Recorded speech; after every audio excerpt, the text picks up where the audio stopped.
Muito interessante observarmos que nas Escrituras Sagradas, há certas expressões que a Escritura Sagrada apresenta, que elas têm um conteúdo de alguma forma poética, de alguma forma para trazer um sentido que, se nós não estivermos atentos a ele, nós podemos estar trabalhando de forma completamente equivocada. Nós temos, por exemplo, para nós também, coração para nós é o centro da vida ainda. Hoje, a gente sabe que quem comanda tudo é o cérebro, mas no final das contas, o cérebro a gente não percebe trabalhando, mas todas as vezes que nós nos emocionamos, o coração bate, né? Quando a pessoa vê a amada, né? O coração bate, essas coisas assim. Então nós centralizamos muita coisa na figura do coração. Nas Escrituras Sagradas não é diferente quando trata da ideia do coração.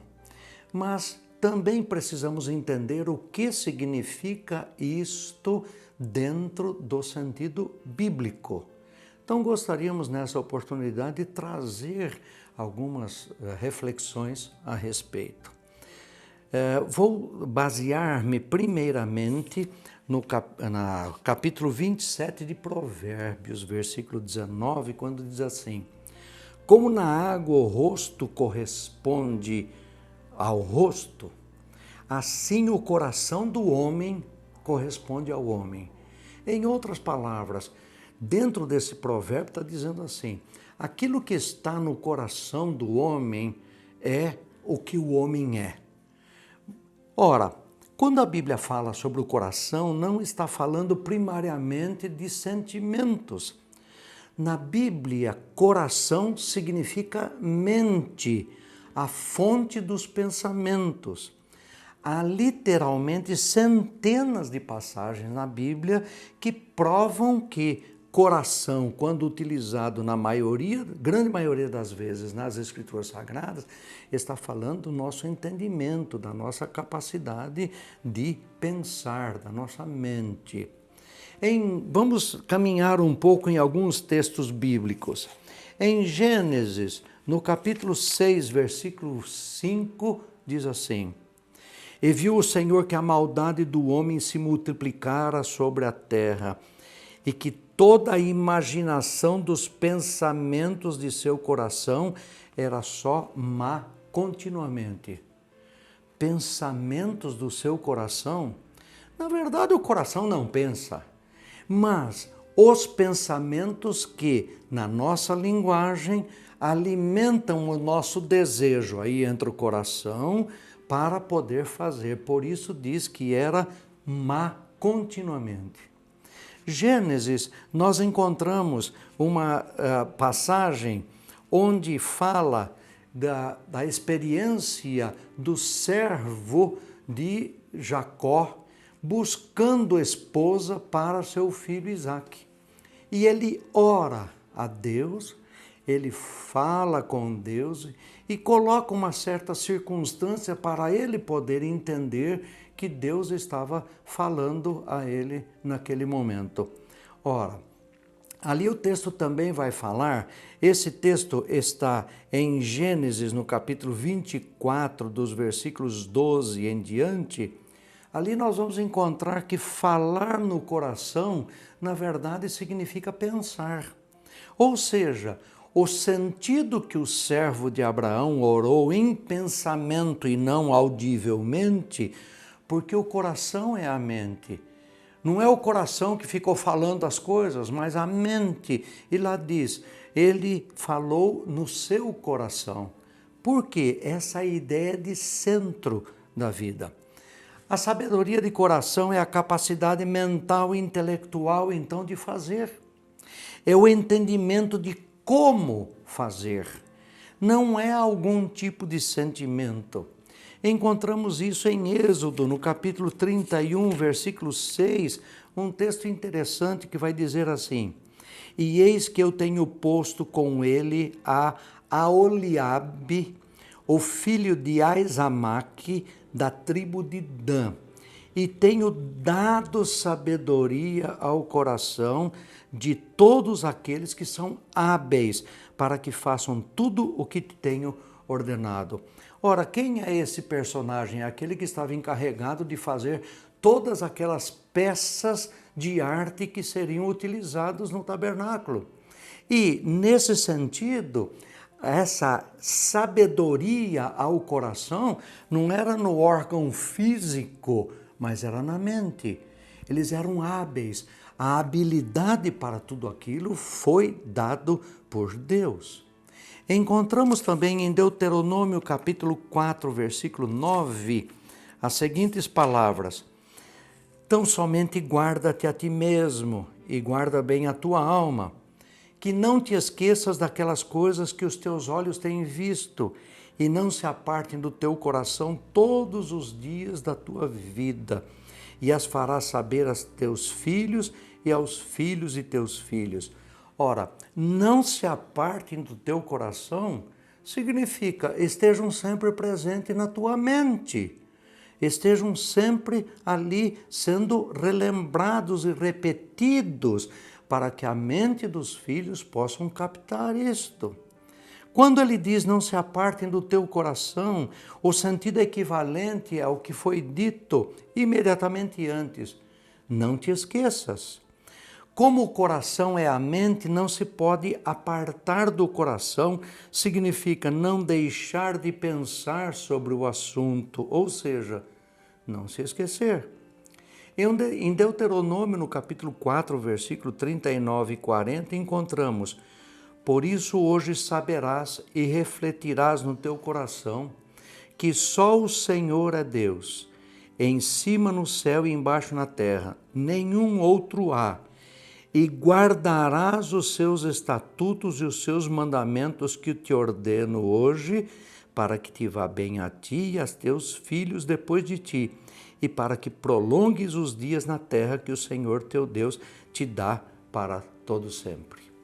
Saber e refletir no coração não é sentir, mas é pensar sobre o assunto em nossas mentes. Ainda Deuteronômio, no capítulo 7, versículo 17, encontramos a seguinte expressão: e tu, meu filho Salomão, conheces o Deus de teu pai, e serve-o com um coração perfeito e com uma alma voluntária, porque esquadrinha o Senhor todos os corações e entende todas as imaginações dos pensamentos. Se o buscares, será achado de ti, porém se o deixares, rejeitar-te-á para sempre. Esquadrinhar os corações e entender as imaginações do pensamento não são duas coisas diferentes. É a mesma ideia sendo repetida com palavras diferentes. Isto se chama sinonímia. A sinonímia é muito utilizada na Bíblia em uma só frase como forma de dar ênfase a um conceito que se pretende estabelecer. Isso nós percebemos em Gênesis, no capítulo 26, versículo 5, dizendo assim: portanto, Abraão obedeceu a minha voz e guardou o meu mandado, os meus preceitos, os meus estatutos e as minhas leis. Mandado, preceitos, estatutos e leis são a mesma coisa. Da mesma forma, em 1 Crônicas, capítulo 28, versículo 9, corações e imaginações do pensamento são a mesma coisa. Ora, ainda em 1º livro das Crônicas, no capítulo 29, versículo 18, nós encontramos o seguinte: Senhor Deus de Abraão, Isaque e Israel, nossos pais, conserva isto para sempre no intento dos pensamentos do coração do seu povo e encaminha o seu coração para ti. Ora, ele está falando da mente, ele está falando dos pensamentos. Da mesma forma, o Salmo 139, versículo 23 diz assim: sonda-me, ó Deus, e conhece o meu coração. Prova-me e conhece os meus pensamentos. Novamente aqui nós temos um caso de sinonímia, ou seja, o meu coração e os meus pensamentos são a mesma coisa. Mateus, no capítulo 15, versículos 18 e 19, encontramos o seguinte: mas o que sai da boca procede do coração, e isto contamina o homem. Porque do coração procedem os maus pensamentos, mortes, adultérios, prostituição, furtos, falsos testemunhos e blasfêmias.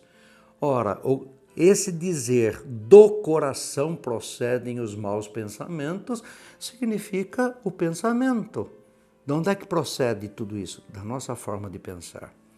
Ainda Mateus, no capítulo 13, versículo 15, diz assim: porque o coração deste povo está endurecido, e ouviram de mau grado com seus ouvidos, e fecharam os seus olhos, para que não vejam com os olhos, não ouçam com os ouvidos, e compreendam com o coração, e se convertam, e eu os cure. Novamente temos aqui a sinonímia. Não ver, não ouvir e ter o coração endurecido são três formas de dizer a mesma coisa. Significa não compreender. Em Mateus capítulo 13, versículo 15, que acabamos de ler, os olhos, os ouvidos e o coração não são literais, mas são maneiras de se referir à mente, ao intelecto. Por isso, quando a Bíblia fala sobre o endurecimento do coração, a intenção não é primariamente falar do que as pessoas sentem, a intenção é falar do que as pessoas pensam. Biblicamente, um coração endurecido é uma mente que resiste ao entendimento correto da verdade. Paulo diz isso na carta aos Efésios, no capítulo 4, versículo 17 e 18, quando ele diz assim: e digo isto e testifico no Senhor, para que não andeis mais como andam também os outros gentios na vaidade da sua mente, entenebrecidos no entendimento, separados da vida de Deus pela ignorância que há neles, pela dureza do coração. Todas essas expressões estão voltadas para aquilo que acontece no nosso pensamento, na nossa mente. Segunda carta de Paulo aos Coríntios, no capítulo 3, versículos 14 e 16, encontramos: mas os seus sentidos foram endurecidos, porque até hoje o mesmo véu está por levantar na leitura do Velho Testamento, o qual foi por Cristo abolido. E até hoje, quando é lido Moisés, o véu está posto sobre o coração deles.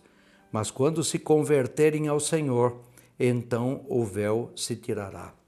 O véu do coração, dito aqui na hora da leitura do Velho Testamento, significa que os judeus não eram capazes de entender mentalmente o que eles estavam lendo.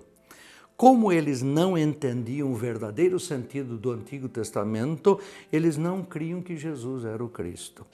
Todas essas passagens e muitas outras mostram que quando a Bíblia fala sobre coração, não está falando primariamente sobre sentimentos. Está falando sobre a mente, sobre o intelecto, sobre os pensamentos. Isso não significa que os sentimentos não tenham lugar na vida e na expressão das pessoas. A relação existe. Os nossos pensamentos são acompanhados de sentimentos, mas os pensamentos é que são a questão primária. Por isso, o convite que a palavra de Deus nos faz é: não endureça o seu coração, ou seja, abra a sua mente para entender aquilo que a palavra de Deus está dizendo e está trazendo constantemente para a nossa vida. E é esse o convite que nós estendemos a você também. Conheça aquilo que a palavra de Deus está dizendo, o que ela está ensinando, o que ela está propondo para a sua vida, e temos certeza que Deus vai derramar ricas bênçãos sobre a sua vida. Deus te abençoe.